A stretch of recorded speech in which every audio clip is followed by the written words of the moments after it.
포인트가 났네요. 자, 이제 크리스마스를 우리 축하하는 날이 다가오고 있습니다.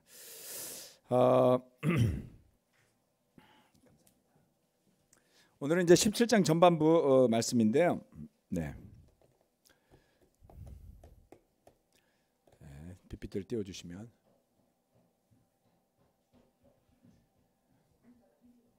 이게 무슨 소리가 계속 나죠? 시스템실에서 나는 소리인가요?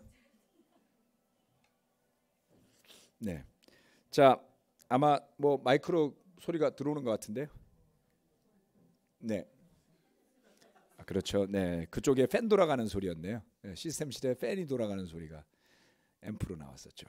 자, 오늘은 34번째 시간 데살로니가의 제자들이라는 제목의 말씀입니다. 12월이 벌써 되었고요. 이제 올해 마지막 달 유종의 미를 잘 거두는 소중한 시간들이 되기를 바랍니다. 한 주간 좋은 일들이 좀 많으셨나요? 예, 한 주간이라면 주일날 보고 나서 이틀 만에. 네, 반갑습니다. 늘 봐도 반갑고. 자, 데살로니가의 제자들. 오늘은 사도행전 17장 1절로 4절 말씀 앞에 말씀들을 같이 한번 읽어보도록 하겠습니다. 1절부터 4절 말씀인데요. 같이 읽어보겠습니다. 시작. 바울 일행은 암비볼리와 아볼로니아를 거쳐서 데살로니가에 이르렀다. 거기에는 유대 사람의 회당이 있었다. 바울은 자기 관례대로 회당으로 그들을 찾아가서 새 안식일에 걸쳐 성경을 가지고 그들과 토론하였다. 그는 그리스도께서 반드시 고난을 당하시고 죽은 사람들 가운데서 살아나셔야 한다는 것을 해석하고 증명하면서 내가 여러분에게 전하고 있는 예수가 바로 그 그리스도이십니다 하고 말하였다. 그들 가운데 몇몇 사람이 승복하여 바울과 실라를 따르고 또 많은 경건한 그리스 사람들과 적지 않은 귀부인들이 그렇게 하였다. 아멘. 지난 시간에 16장은 빌립보, 드디어 마케도니아로 들어와서 빌립보에서 루디아라는 자색옥감 장소의 집안에 복음이 전해는 것으로부터 시작을 했습니다. 여종이 변화되고 점을 치던 여종이 변화가 되고 그리고 또 감옥의 간소의 가죽이 세례받고 빌립보에 그렇게 교회가 시작이 되는 이야기였습니다. 빌립보를 떠난 뒤에 바울 일행은 암비볼리와 아볼로니아를 거쳐서 데살로니가에 이르렀다. 이렇게 이야기를 하고 있습니다. 빌립보에서 데살로니가에 이르는 길은 한 120km가 넘는 조금 더 멀었던 것 같은데요. 160km 하여튼 꽤 되는 거리입니다. 그 사이에 암비볼리, 아볼로니아라는 곳이 있었지만 지나쳤어요. 그리고 마케도니아의 수도라고 말씀드렸죠. 데살로니가로 직행해서 그곳에 이르게 됩니다. 이곳에서 바울은 자기 관례대로라고 이야기를 했습니다. 빌립보에서는 회당이 없어 보였죠. 없었던 것 같습니다. 그래서 당시에 유대인들이 큰 대형 도시들에는 많이 모여 살았기 때문에 데살로니가에는 회당이 있었고요. 그 회당을 찾아가서 세 번의 안식일에 걸쳐서라고 이야기하는 것을 보면 3주간입니다. 약 3주간 세 번에 걸쳐서 성경을 가지고 그곳에 모인 유대인들과 토론을 했는데 그 주제가 뭐였습니까? 그 주제는 그리스도의 고난, 십자가의 죽으심 그리고 부활이라는 주제였습니다. 고린도서 15장, 전서 15장에서 바울이 그렇게 이야기를 하죠. 그리스도의 죽으심과 부활이 없다면 우리가 믿는 것이 헛되다고 이야기를 했어요. 십자가와 부활의 메시지는 초대교회의 복음의 핵심적인 내용을 차지하고 있었습니다. 그것을 구약의 시편의 말씀들, 또 예언서 이사야의 말씀들, 기타 예언서의 말씀들을 들어서 오실 메시아가 바로 이분이었다라는 것을 증거하고 그리고 그렇게 그리스도께서 부활하신 것을 따라서 우리도 그의 죽으심에 동참하는 침례를 받고 죄를 회개하고 죄 씻음을 받고 물에서 나오면서 새로운 생명 가운데 살아나는 그 복음을 사도 바울이 전했던 것이죠. 그 결과는 그 유대인 회당의 몇몇 사람이 승복하여, 자, 몇몇 사람이 승복했다라고 말했습니다. 그리고 그들은 바울과 실라를 따르고 그들뿐만 아니라 많은 경건한 그리스 사람들과, 자, 몇몇 유대인들이죠, 그렇죠? 몇몇 유대인과 많은 그리스 사람들과, 그 다음 적지 않은 귀부인들이라고 표현을 했습니다. 세 부류로 나누었죠. 그래서 그 당시에 회당을 중심으로 복음을 전할 때에 기독교인으로 개종하는, 예수님의 제자로 거듭나는 그런 사람들의 부류가 이렇게 되는 거예요. 첫 번째는 유대인들이었고요. 그런데 유대인의 숫자는 많지 않았던 걸로 보입니다. 회당을 중심으로 들어가서 복음을 전하지만 아이러니하게도 경건한 그리스 사람이라고 표현하는 유대인들은 아닌데, 지난 시간에 리디아도 그런 부류의 사람으로 보인다라고 말씀드렸죠. 유대인은 아닌데 강가에서 기도를 하고 있어요. 어떤 사람들이요? 경건한 그리스 사람들이에요. 이 사람들은 유대인의 회당의 영향을 받아서 하나님을 경외하는 신앙심을 가지고 있었던 사람들을 의미합니다. 그런데 이들은 유대인들보다도 오히려 더 열렬하게 복음과 메시아로 오신 예수님, 그리스도 예수에 대한 믿음을 받아들이게 되죠. 이처럼 복음을 전하는 과정은 매우 순조로웠습니다. 그러나 그것이 다가 아니라 그렇게 시작을 하였음에도 불구하고 바로 그 다음엔 그 다음 1절에서 4절이 아니고 5절에서 8절입니다. 오타가 났습니다. 자, 사도행전 17장 5절에서 8절 말씀을 읽어보면 바로 뒤이어서 격렬한 선동과 고소가 시작이 됩니다. 이 말씀을 제가 읽어보도록 하겠습니다. 그러나 5절 말씀입니다. 그러나 유대 사람들은 시기하여 거리의 불량배들을 끌어모아다가 패거리를 지어서 시내의 소요를 일으키고 야손의 집을 습격하였다. 그리고 바울 일행을 끌어다가 군중 앞에 세우려고 찾았다. 그러나 그들을 찾지 못하고 야손과 신도 몇 사람을 시청 관원들에게로 끌고 가서 큰 소리로 외쳤다. 세상을 소란케 한 그 사람들이 여기에도 나타났습니다. 그런데 야손이 그들을 영접하였습니다. 그 사람들은 모두 예수라는 또 다른 왕이 있다고 말하면서 황제의 명령을 거슬러 행동을 합니다. 군중과 시청 관원들이 이 말을 듣고 소동하였다. 빌립보에서는 무엇 때문에 감옥에 갇혔었나요? 내용을 한번 생각해 봅시다. 네? 지난주였으니까 그냥 뭐 이야기하세요. 괜찮습니다. 저한테 들리게끔. 시험 봐야 되겠다. 그냥 너무 편안하게 해주니까 전혀 기억을 못 하시는 거예요. 그런 건 아닌데 좀 쑥스러우신 거죠. 네.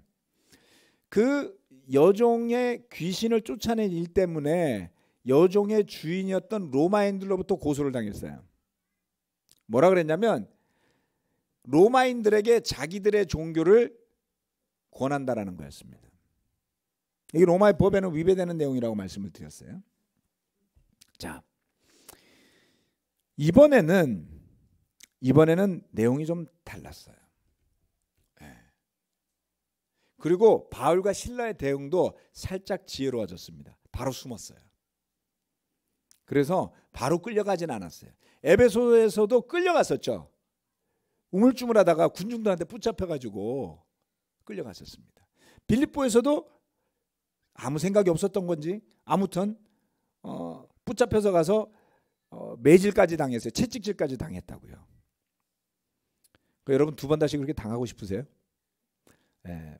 바울과 실라도 자청에서 일부러 맞으려고 댕긴 사람들은 아니에요. 피치 못해서 붙잡혀서 맞고 투옥됐던 것이죠. 이번에 데살로니가에서는 숨었어요. 그런데 그 사람들이 결국 찾지 못하더니 야손과 그리고 신도 몇 사람, 즉 바울과 실라를 통해서 예수를 믿게 된 사람들을 시청 관원들에게로 끌고 가서 큰 소리로 외쳤다. 뭐라고 외쳤습니까? 세상을 소란하게 한 그 사람들이 여기에도 나타났습니다.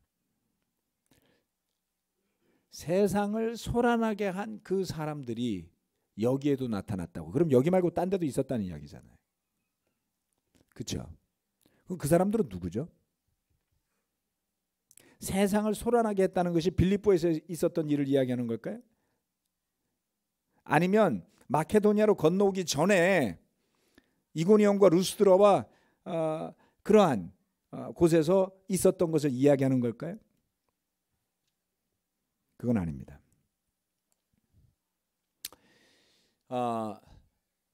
다음 두 번째 내용을 보면 빨간색으로 지금 해놨죠. 뭐라고 그들을 고소하냐면 그 사람들은 모두 예수라는 또 다른 왕이 있다고 말하면서 유대인들이 굉장히 디테일하게 고소했어요.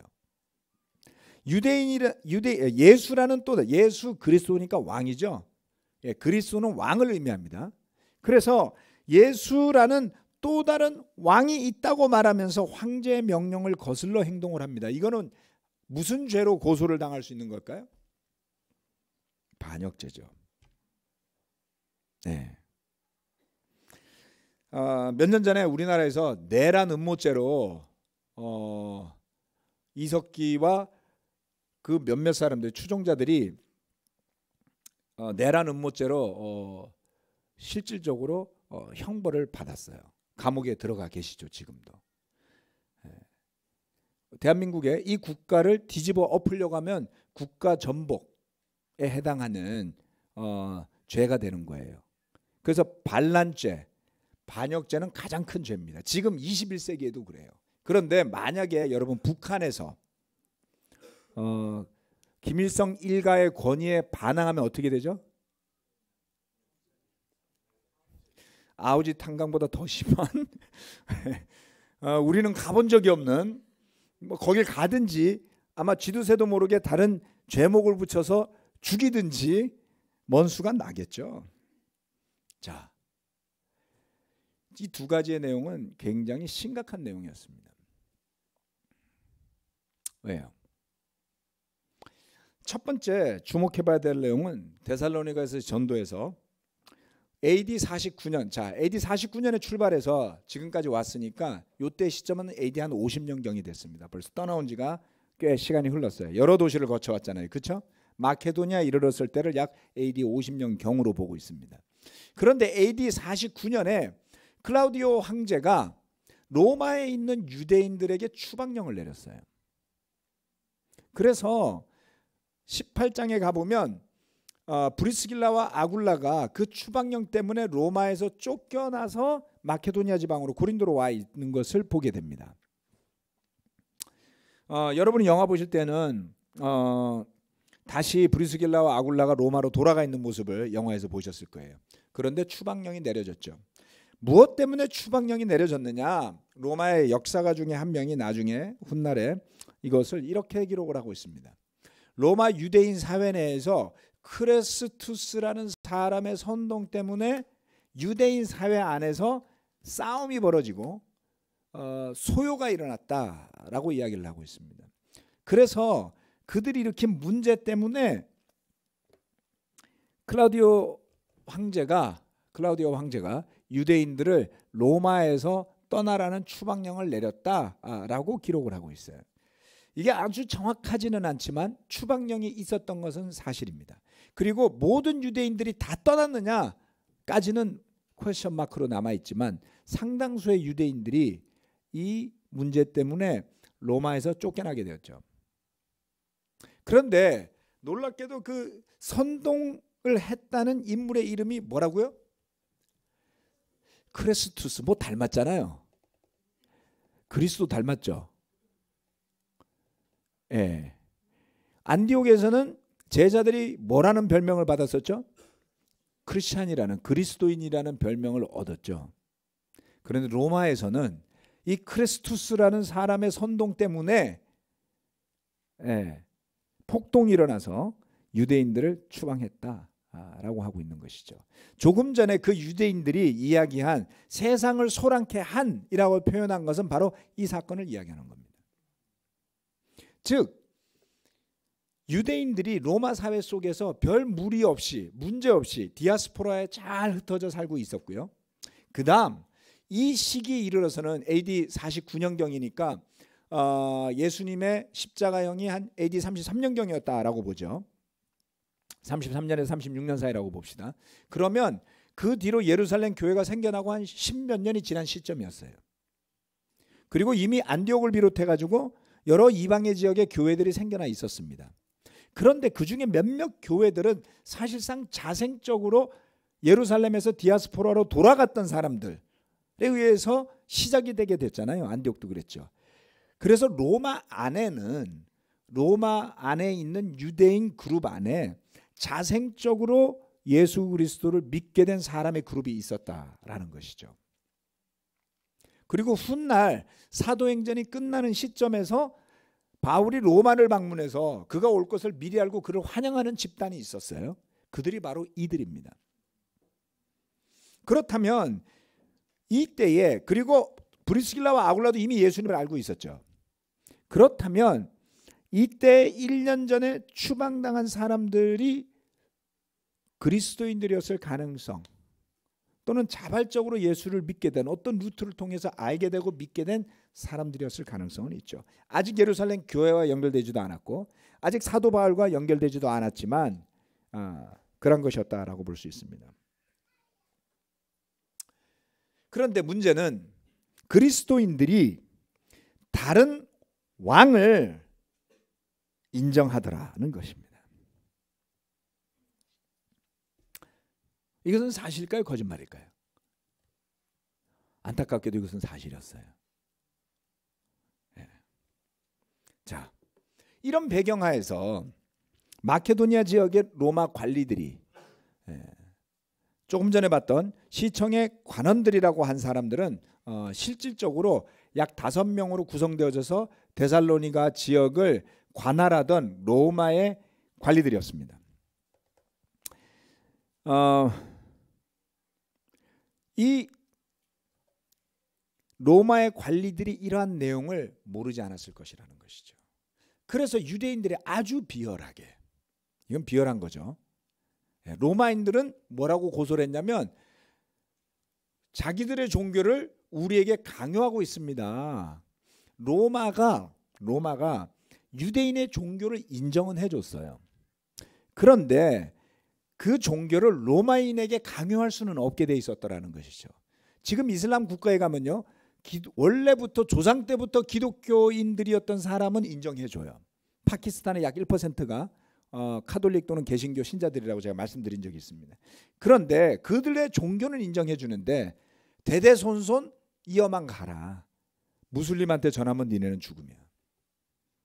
무슬림한테 전도를 할 수가 없어요. 전도하면 죽습니다. 그런 것처럼 로마인들은 로마의 법에 의해서 고소도 하고 반발을 했던 것에 반해서 유대인들은 그리스도인들을 아주 없애려고 했죠. 가장 좋은 것은 황제에 반하는 반역, 다른 왕을 섬기고 황제의 법을 따르지 않고 반역을 꾀하는 존재들입니다 라고 바울 일행을 고소하고 있습니다. 근데 그렇게 볼 수 있지 않았을까요? 네. 당시에 그리스도인들은 예수 그리스도의 부활을 기념하기 위해서 해가 뜨기 전에 모여서 기도회를 열곤 했다 그래요. 해 뜨기 전이면 어둡죠. 동네에서 갑자기 새벽같이 일어나가지고 사람들이 막 모여. 어디로? 저 사람들 뭐야? 제가 예전에 마천동에 살 때 새벽 5시쯤 나가면 양복을 쫙 빼입은 젊은 남녀들이 막 골목길에서 우르르 다니더라고요. 저 사람들도 뭐지? 전세 다단계에 걸린 사람들. 여러분 기억나세요? 한때 전세를 담보로 다단계 신청했던 사람들이었어요. 다 망했죠. 2007년 8년경이었습니다. 저도 그렇게 다니는 사람들 이상하게 봤거든요. 그러면 이 데살로니가라는 지역 또는 이방인의 도시들에서 그리스도인들이 모여서 어두울 때 모여서 기도하고, 그리고 자기들끼리 모여서 밥을 먹는데 무슨 지위고하도 없고 신분의 상하도 없고 그런 데서 막 서로 허거하고 난리래. 그거 이상한 데 아니야? 더더군다나 가난한 사람을 돕는데, 피를 마신대, 살도 찢어 먹는데, 성찬을 누가 설명해 줬는데 다른 사람이 그렇게 전달할 가능성이 농후하죠. 이 떡은 예수님의 살이요, 이 잔은 예수님의 피요. 그것만 듣고 있으면 살과 피를 먹는데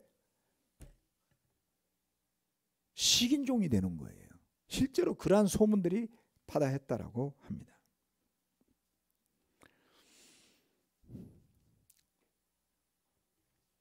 아무런 위협을 줄 것 같지 않은 그리스도인들이었지만 이러한 소문들, 이러한 핍박들에 의해서 지속적으로 때가 될 때마다 핍박을 겪는 일들을 경험하게 되죠.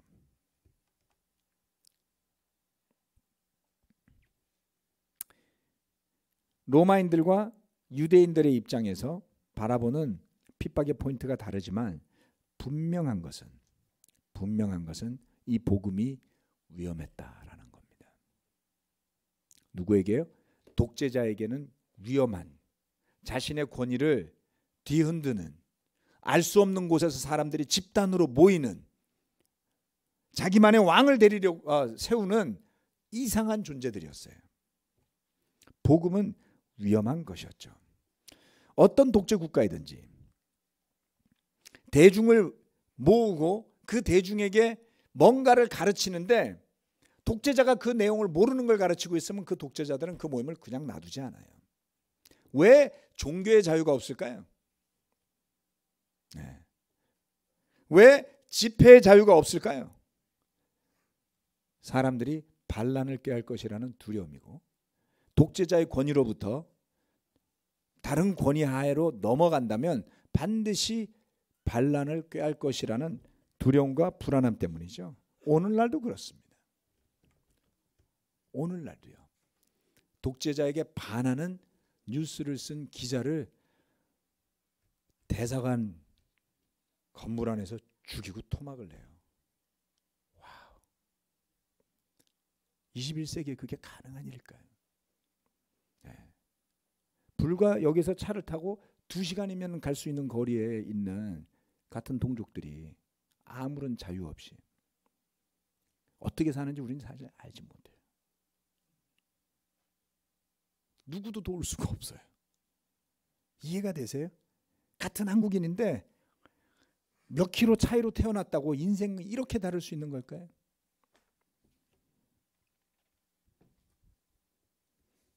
그러한 세상 속에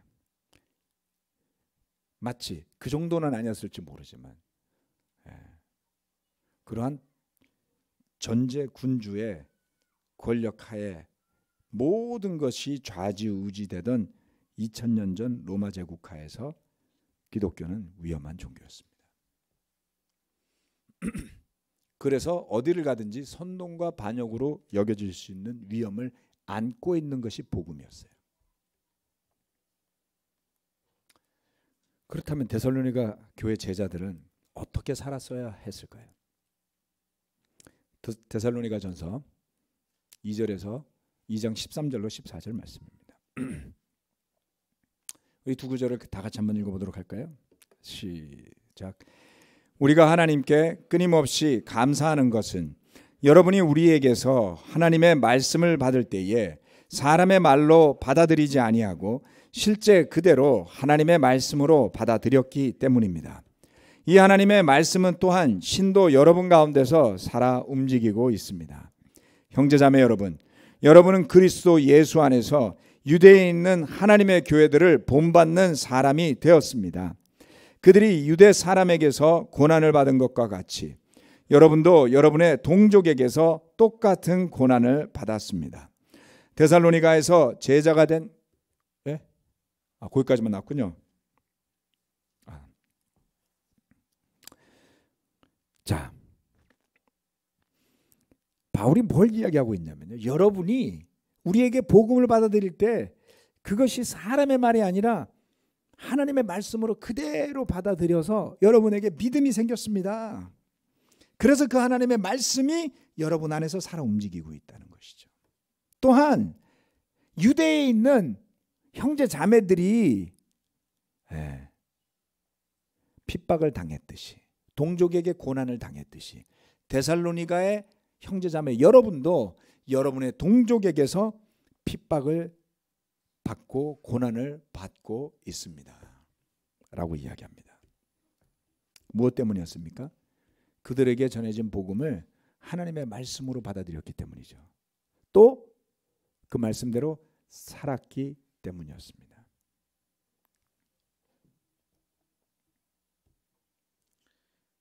과연 그들은 어떻게 살 수 있었을까요?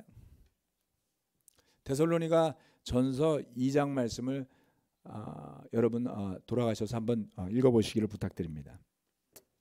그 데살로니가 교회 형제자매들이 처했던 그 상황을 머릿속에 넣어두고 데살로니가 전서 2장 말씀을 읽어보면 그 말씀들이 얼마나 생생하게 살아나는지 몰라요. 4장 11절 12절 말씀은 이렇게 바울이 권면하고 있습니다. 그리고 우리가 여러분에게 명령한 대로 조용하게 살기를 힘쓰고 자기 일에 전념하고 자기 손으로 일을 하십시오. 그리하여 여러분은 바깥 사람을 대하여 품위 있게 살아가야 하고 또 아무에게도 신세를 지는 일이 없도록 해야 할 것입니다. 무엇을 이야기하는 것이었을까요? 바울이 데살로니가의 형제자매들에게 조용히 살라고 이야기했어요. 자기 일에 전념하십시오. 여러 가지로 해석할 수 있습니다. 오지랖 넓게 아무 일에나 덤벙덤벙 들어가서 간섭하고 정신 못 차리고 살지 말고 각각 자기의 영적인 일에 대한 책임을 지십시오. 이렇게 볼 수도 있고요. 그리고 또 문맥상으로 바라보면 품위 있게 그리스도인답게 사십시오. 남에게 빌부터 살려고 하지 마십시오. 스스로 책임감 있게 사십시오. 이런 이야기로도 볼 수 있죠. 그러한 해석도 분명히 있습니다. 그런데 자기 일에 전념하고 자기 손으로 일하는 것의 의미를 최근에 이렇게 해석한 사람도 있었어요. 이 외부의 사람들에게 신세를 지지 않도록 하라는 권고 속에 깊은 뜻이 있습니다. 당시 로마 정치 시스템을 보면 이 부분을 조금 더 다르게 해석할 수 있는 길이 있습니다. 그것은 뭐냐면 후견인, 피후견인 제도라는 것을 살펴보면 알 수가 있습니다. 후견인이라는 것은 흔히 말하는 스폰서예요. 스폰서의 유래가 여기서 나왔다고 그래요. 로마는 민주주의 국가는 아니었음에도 불구하고 그리스, 헬라 문화로부터 이어져 온 투표의 문화가 있었다고 그래요. 그리스 시대에 투표하죠, 그렇죠? 뭐 도편제니 뭐니 해가지고 이렇게 투표로 해서 지도자를 뽑거나 하는 관행들이 있었죠. 로마에도 나름의 정치 시스템이 있었다고 합니다. 그래서 유력한 재력가나 권력가들은 자기들을 지지하라고 본인이 뽑아 세우는 피후견인들을 끌고 다녔다 그래요.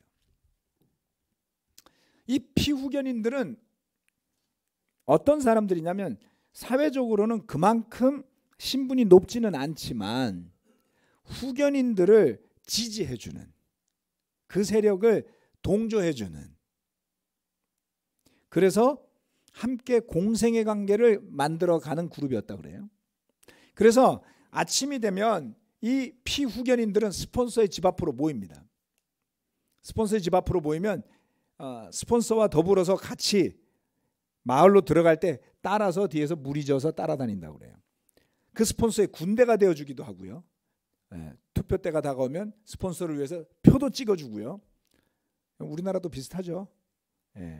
투표 제도는, 민주주의 제도는 뭐 다 비슷합니다. 그리고 점심때가 되면 그 스폰서가 만든 식사의 자리에 앉아서 밥을 먹을 수 있는 기회도 주어졌다 그래요. 물론 똑같은 자리가 아니라 낮은 자리에서 밥을 먹을 기회가 있었다는 것이죠. 그런데 이 피후견인이 되는 일은 가치가 있는 일이었을까요? 그랬다고 합니다. 왜냐하면 이렇게 피후견인이 되고 나면 자기 일이 없어도 먹고 살 수가 있고요.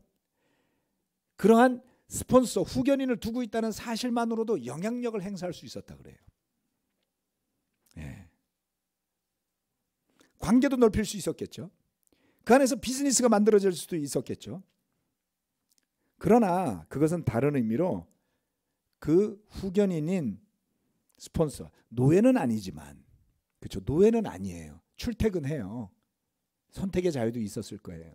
그렇지만 여러 가지 경제적으로 종속이 되면서 그를 따라다니고 지지해야 하고 시키는 대로 해야만 하는 구조였다라는 것이죠. 어느 시대나 유력한 사람과 줄을 대고자 하는 시도들은 있었습니다. 그래서 데살로니가에서 살아가는 사람들은 어떠한 형태든지 그런 후견인들을 두고 싶어 했다는 거예요. 여러분, 스폰서 있으세요? 유력한 정치인들, 유력한 재력가, 전화만 걸면 호텔 뷔페 정도는 한 번씩 대접해 주는. 자, 그런데 문제는 그리스도인들이라면 그렇게 살아서는 안 되는 것이었죠. 왜요? 그리스도인들의 우선 순위는 주님이어야 했습니다. 그리스도인들의 우선 순위는 후견인과 함께 앉아서 먹는 세력을 넓히는 식사의 자리가 아니라 교회의 교제여야 했고, 형제자매들과 나누는 성찬이어야 했고, 기도가 그들의 삶의 중심이 되어야만 했던 것입니다. 따라서 데살로니가에서 누군가가 예수 그리스도를 주님으로 고백하고 믿고 회개하고 세례를 받는다면 그는 이제 더 이상 데살로니가의 정치 시스템이나 경제 시스템에 종속되는 노예가 아니라 자유인이 되는 것이죠. 그들의 신앙의 자유를 구속하는 모든 것들로부터 자유로워져야 함을 이야기하는 것입니다. 오늘날 우리의 신앙을 구속하는 것들은 무엇이 있습니까? 21세기에 세상에 얽매이지 않고 믿음을 지키며 산다는 것은 무엇인가요? 세상의 출세의 길에 얽매이지 않고 직장에 얽매이지 않고, 그럼에도 불구하고 저와 여러분이 경제적으로 독립해서 조용히 자기 일을 하며 세상에 신세지지 않으며 살 수 있을까요? 어느 틈엔가 일 때문에 또 다른 것들 때문에 예배를 빠져도 되고 교제를 잠시 멈춰도 되는 것이 우리 교회의 일상이 되어가고 있습니다. 우리는 더 많이 알게 된 것 같고 더 많이 성숙해진 것 같은데 왜 복음을 믿고 받아들이고 구원받는 사람들의 수가 늘어나지 않을까요? 우리의 우선순위부터 잘못되어 있기 때문입니다. 우리가 사는 모습이 우리가 믿고 지키려고 하는 그 신앙이 세상의 그것과 별로 다르지 않다면 굳이 누가 이 교회까지 오는 수고를 하려고 할까요? 널려 있는데요. 여러분보다 매력적이고 여러분보다 많은 것을 줄 수 있는 세상에 수많은 사람들이 어디에든 널려 있는데 무엇 때문에 여러분을 따라서 이곳까지 와야 하겠습니까? 데살로니가 사람들은 바울과 그 일행이 전하는 복음을 하나님의 말씀으로 받아들였다고 했습니다.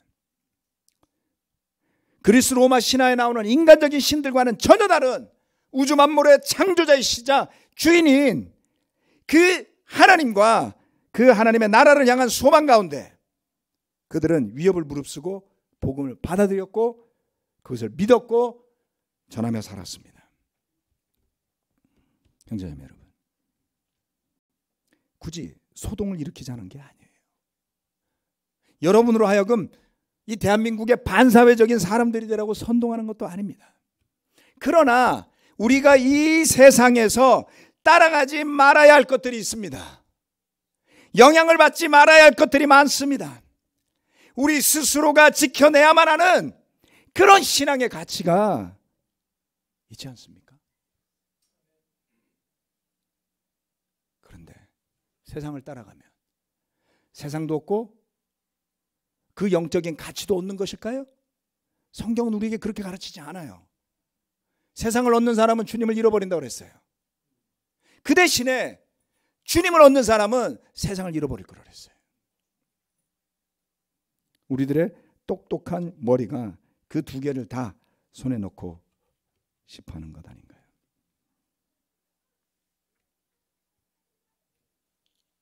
기쁨이 있고 사랑이 있고 헌신이 있고 성령의 인도하심이 살아있는 것은 우리가 우리 마음대로 살기 때문이 아니라 우리가 오직 하나님과 그의 나라만을 위해 살겠다라고 결정했을 때에 주어진 선물들이었습니다. 우리 중에 어느 누가 성품이 좋아서 타고난 DNA가 탁월해서 좋은 아버지가 되었던가요? 우리 중에 누가 그토록 똑똑해서 진실되고 믿을 수 있는 형제 자매들이 되었던가요? 그런 일은 없습니다. 비록 우리가 세상 가운데 살아가야 하지만 데살로니가 제자들이 직면해야만 했던 그 핍박들처럼 또 그 바울의 권면처럼 조용하게 자기 손으로 하며 세상에 신세지지 않고 품위 있게 사는 길을 찾기 바랍니다. 데살로니가서의 고난은 참 유난스러웠습니다. 그런 어려움 가운데 세워진 교회가 데살로니가 교회였고요. 그랬던 만큼 그들을 향한 바울의 마음도 각별했습니다. 데살로니가전서 1장부터 5장까지 한번 다시 묵상해 보십시오. 그 감동이 아마 여러분의 마음 안에서도 살아나올 것이고 우리 또한 그러한 각오로 제자로 회개하고 다시 일어설 수 있는 길이 열리지 않을까요? 기도하고 마치도록 하겠습니다.